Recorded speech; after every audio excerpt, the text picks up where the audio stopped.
आज जन्म उत्सव रमाकांत दास जन्म उत्सव आम पहुँची जाइए सीधा सड़क भिजुआल माध्यम पकाऊँ आपण मैंने दर्शन कर कृपा लाभ करूँ। रमाकांत दास को जन्म उत्सव उपलक्षे अनेक अनेक समस्त शुभेच्छा शुभकामना समस्ते मंगल सुस्थ सबल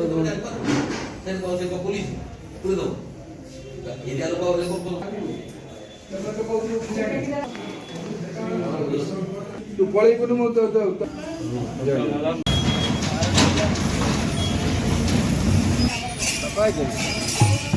बापा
दिलीप कुमार महांती कौट आसी जाजपुर जिला दशरथपुर ब्लॉक दत्तपुर बंधु महांती पीठर ये जो प्रोग्राम उत्सव होता केमती कौन पालन होता केते दिन धरी चलता ये जो उत्सव पालन हो 10 दिन धरी प्रोग्राम चलती आम 21 तारीख ठारू भागवत पारायण से 29 मैंने 28 तारीख सरीगला 28 तारीख पुणी आम अष्टप्रहरी नामयज्ञ आरंभ है 29 नामयज्ञ 30 आज तार समापन है।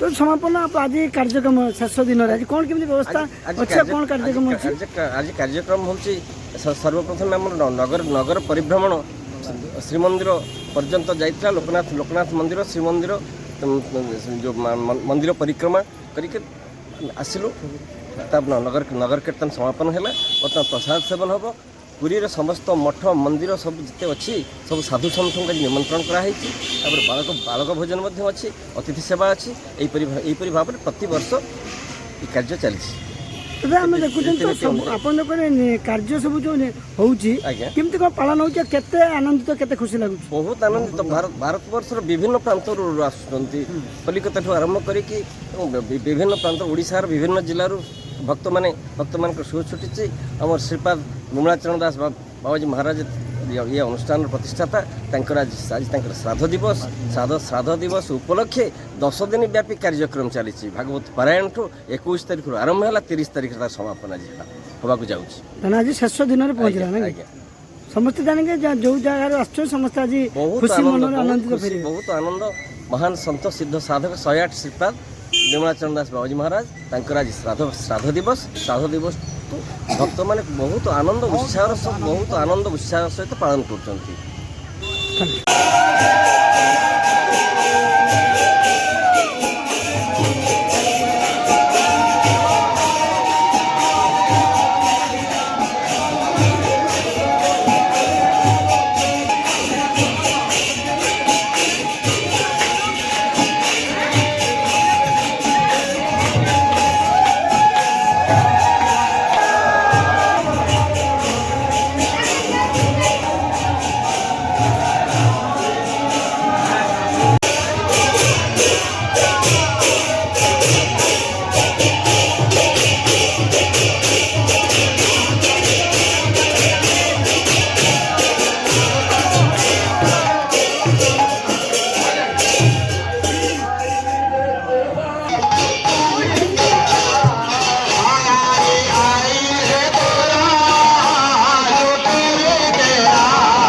କହିଲେ?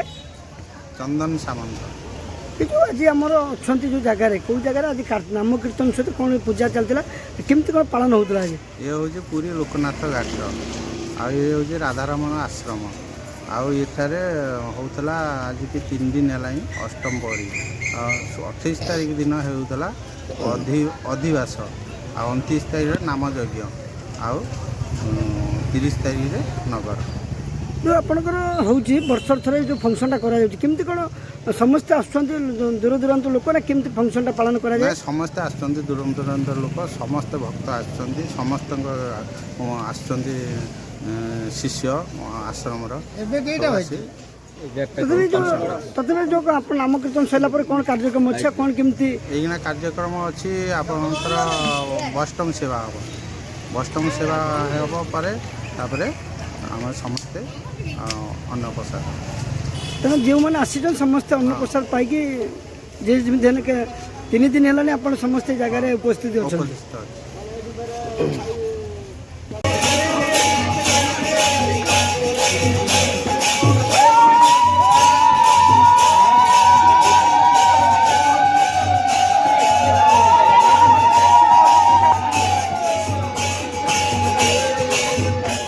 କହିଲେ ଅମର କୁମାର ବେହେରା।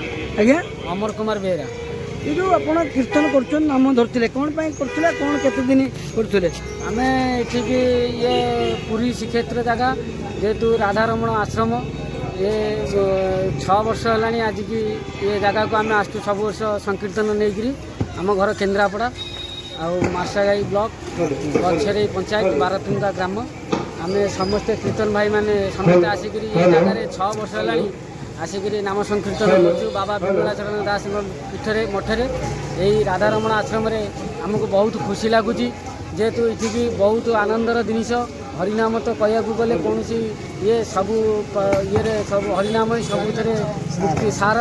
ଆଉ ଆମେ ସେ ହରିନାମ ଧରିଛୁ ହରିଙ୍କ ପ୍ରଭୁଙ୍କ ଲୀଳା କୀର୍ତ୍ତନ ନାମ ସଂକୀର୍ତ୍ତନ କରୁଛୁ। ଜୟ ରାଧା ଗୋବିନ୍ଦ ହରି ବୋଲ। ତଥାପି ନାମ କୀର୍ତ୍ତନ ସହିତ ଆପଣ କେତେ ଏତେ ବାଟ ଆସିଛନ୍ତି ନା ଧରି ଧରିକା ପୁରୀ ଆସିଛନ୍ତି ବିମଳାଚରଣ ଦାସଙ୍କ କତିକି? ଆଜ୍ଞା ତାଙ୍କ ଶ୍ରାଦ୍ଧବାର୍ଷିକରେ ଆଜି ନାମ ସଇଲା କ'ଣ କେମିତି ପରିକ୍ରମା କଲେ କେତେ ମନ୍ଦିର ବୁଲିଲେ କେତେ ମଠ ବୁଲିଲେ? ଆମେ ଏଠୁ ଭ୍ରମଣ କଲୁ ନଗର ଯେଉଁ 3 ଦିନ ଆସିକି ନାମ ସଂକୀର୍ତ୍ତନ କରୁଥିଲୁ ଯେହେତୁ ଆଜି ନଗର କୀର୍ତ୍ତନ ଥିଲା ପ୍ରଭୁଙ୍କର। ଆଜି ଏଠୁ ରାଧାରମଣ ଆଶ୍ରମରୁ ଲୋକନାଥ ମନ୍ଦିର ଗଲୁ। ଲୋକନାଥ ମନ୍ଦିରରୁ ପ୍ରଭୁ ଶ୍ରୀମନ୍ଦିର ଯାଇଥିଲୁ। ଶ୍ରୀମନ୍ଦିରରେ ସେଠି ଚତୁଃପାଶ ବୁଲିକିରି ଯାଉ ଠାକୁରଙ୍କର ଭ୍ରମଣ କରି ନଗର ଭ୍ରମଣ କରି ଆସିକିରି ଏଇଠି ଆଶ୍ରମରେ ପହଞ୍ଚିଲୁ।